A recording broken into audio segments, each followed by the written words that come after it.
Hello and welcome to the France 24 interview. Our guest today is the former Prime Minister of Pakistan, Imran Khan. He joins us from his residence in Lahore. He is on bail since May 13. He had been arrested a few days earlier while appearing in a court in a corruption case, prompting a wave of violent protests and arrests. Mr. Khan, thank you very much for being with us. Could we say that you're essentially under house arrest while other cases are pending? Put it this way, I'm isolated because all my top leadership is arrested. Over 10,000 of my workers have been arrested. Anyone who supports PTI is either arrested or has gone underground. So people are hiding now. So basically, I mean, I'm quite isolated right now. Right. This Friday, the Interior Minister announced that 33 of your supporters have been handed over to the army to face military trials on charges of attacking military installations in the aftermath of your arrest. And he indicated in a press conference that yourself could face a military court. What is your reaction to this? Well, first, let me talk about myself. There are 150 cases on me right now. And 4 of the cases were when I was in prison. For 4 days, they put me in prison. So what happened when I was in prison? I was completely cut off from everyone else. How was I involved in 4 criminal cases when I was in prison? So what is happening is that the government and the establishment are petrified that whenever there are elections, and this is election year in Pakistan, that my party will sweep the elections. So what they're trying to do is to get me out of the way, either in prison, and what they have done now is this complete crackdown on anyone who is a PTI a supporter, anyone who gives funds to the party, the political workers. There's a complete unprecedented crackdown. People are in jails right now, including women. Never in our history have women been treated the way they have been. So therefore, the situation right now is that they are desperate to dismantle my party, which is PTI. And one of the tactics now they are using is our military courts, because normal courts find it very difficult to convict anyone on these false charges. So I get bail in every case because the cases are frivolous. But now this new tactic coming in of military courts, which basically means the end of our democracy. As you mentioned, over the past few days, several prominent members of your party have either left their position, quit, including 2 former ministers, Shireen Mazari, Fawad Chaudhry. Is this the beginning of the end of the PTI? I should add that the defense minister said that the government is considering a ban on your party for attacking the state. Well, first, let me explain what they are, the reason why they are trying to ban the party, and what's the reason behind it. What happened was that when I was on bail, I was sitting in the precincts of the High Court in Islamabad, and the Rangers, which is the army, out of nowhere they came, they did a commando action, they beat up people around me. They beat up the staff of the High Court, and then they took me as if I was some sort of a terrorist. And it was all illegal. I was abducted. Now, when the images went out, there was going to be a reaction. But unfortunately, this was used as a way, and I quote, this is exactly what Adolf Hitler did in 1933, when he used the fire in the Reichstag, in the parliament, as a way to crush the communists. This is what they've done right now. If there are 2 or 3 military buildings, especially the Corps Commander House, they were affected because of arson.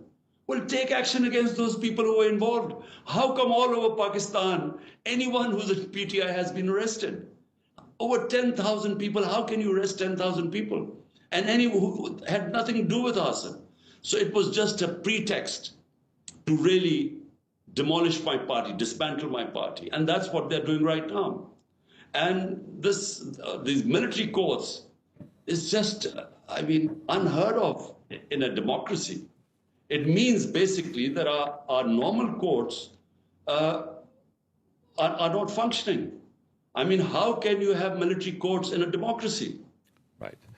You've accused the Prime Minister and the head of the army to be behind what you describe essentially as a political vendetta, even some assassination attempts. You've also called repeatedly for early elections. However, I heard you say this week that you would be ready to form a committee to negotiate with the authorities and trying to find a way out and even step aside if need be. This sounds like an olive branch.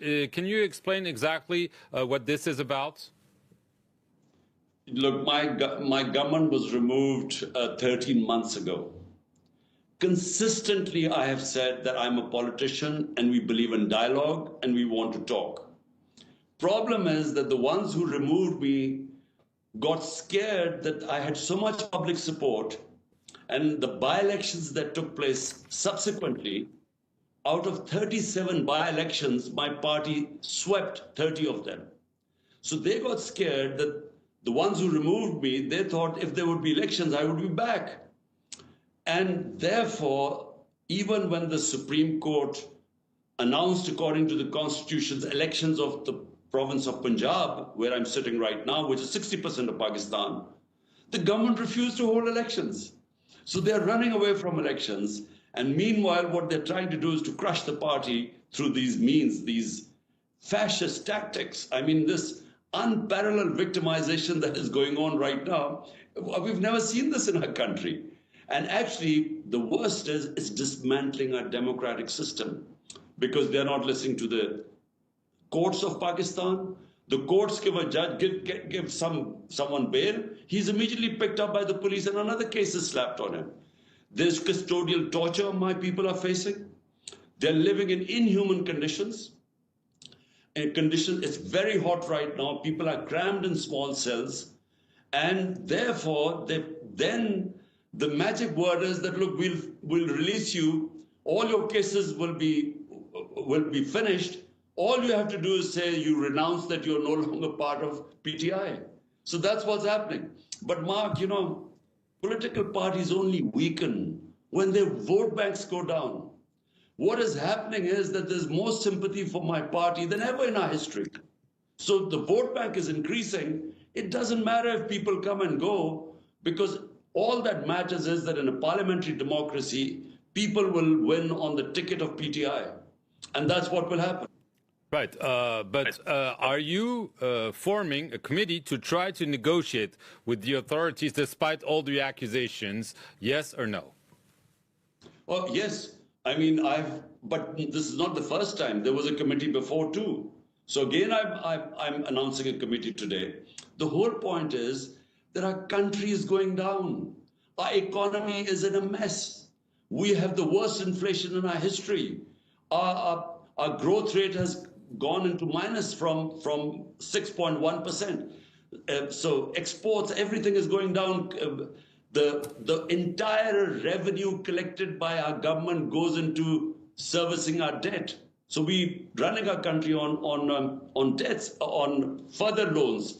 Therefore, my point is that right now, just to keep me out, the whole system is crashing. I mean, they're not holding elections. The courts, they don't listen to. The Constitution of Pakistan is discarded. So I'm saying that, look, why not hold talks and make me understand? If you think that I'm such a big threat to this country, well, on the negotiating table, make me understand.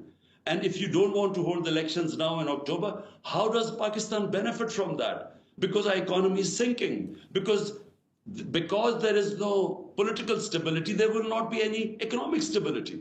So all I'm saying is that let's sit down and talk rather than this victimization which is going on and the merciless persecution of my workers and all my senior leadership is in jail. They can only come out on one reason: if they renounce, if they leave my party. Right. Just an important point. You mentioned elections. You've called for early election. They're slated for October. From what you just say, I'm understanding that you could accept holding the elections on schedule, that is in October, and not necessarily continue to call for early elections. Is that correct, Imran Khan? Well, Mark, let me make you understand. If you dissolve, out of the 4 provinces, my party was in power in 2 of them, which is 70% of Pakistan.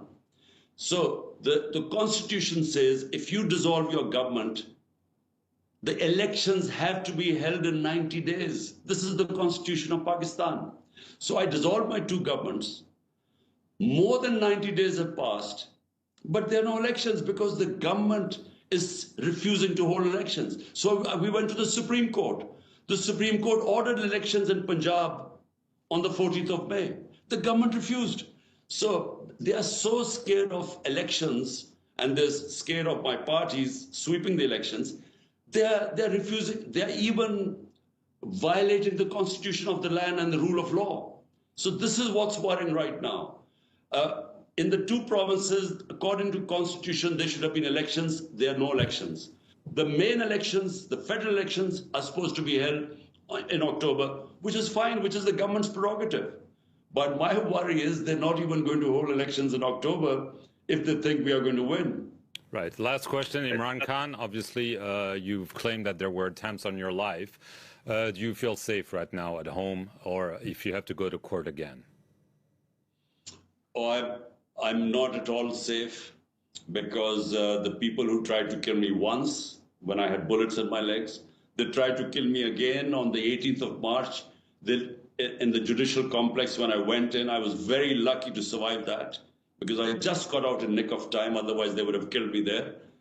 And my fear is that they know that even if I'm in jail, my party is going to sweep the elections.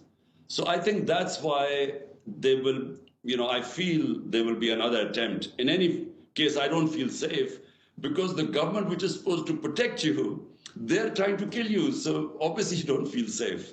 Imran Khan, that's all we have time for. I want to thank you very much for appearing on this edition of the France 24 interview from your home in Lahore in Pakistan. And thank you all for watching it.